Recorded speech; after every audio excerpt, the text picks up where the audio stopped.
berangi ni. Okay, hari ni outfit kita outfit kerja kilang. Kalau nak jangan tunjuk outfit sikit. Outfit kerja kilang. Dah secara robot sikit, nasib baik dekat DSS. Yes.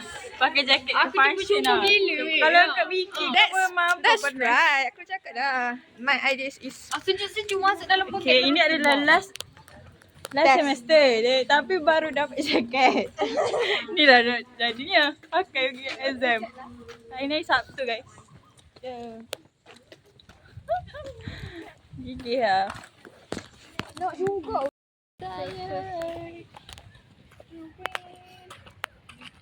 wow. Tak tidur. Dapat tidur. Oh, dapat tidur. Tidur jom. Okay, vlog untuk hari ni kita baru habis test finance.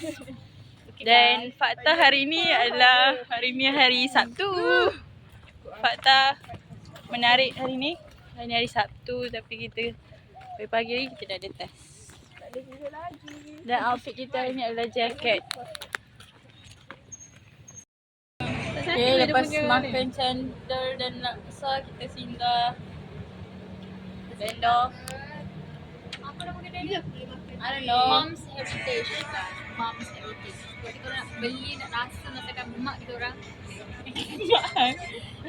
Jadi nak beli. Kenapa Sol hampus ni? Close friend. Kenapa yang close friend? Cantik. Ni durian ke tempoyak kan? Hey, durian lah. Macam telingan lah. Okay, hari ni kita akan makan baik durian. So good. Okay, dia rasa. Very the good one. Rasa durian. Tapi adakah saya akan repeat tidak? Ya, aku post yang ni lah muka ni. Apa Isa? Ke slide yang mana betul. Kali. Kat tangga lah. Ada baca. Tangga yang kan malu tu. Tak ada apa ada malu. Jangan ada orang akan skip tak pop juga test kau punya. Okay, boleh ya? Ya. Kali ni Uda akan rasa Makrib durian RM12.50. Tengok ni guys. Mana ni? Boleh lah. Okay, jap. Close friend sekarang. Jangan. Bagi dia kat video. Bagi dia. Bagi aku post dulu.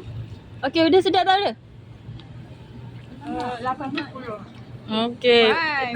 Kau? Aku 7/10. Ya, aku pun 7/10 biasa. Dia macam sebab krip dia ni. Aku expect something lagi wow. Krip dia macam terlalu Wow. Post biasa lah. So please make better. Ada nama juga. Please update. Upgrade. Tiga. Cepat. Au! Naik, sini naik. Sedap sweet. Easy.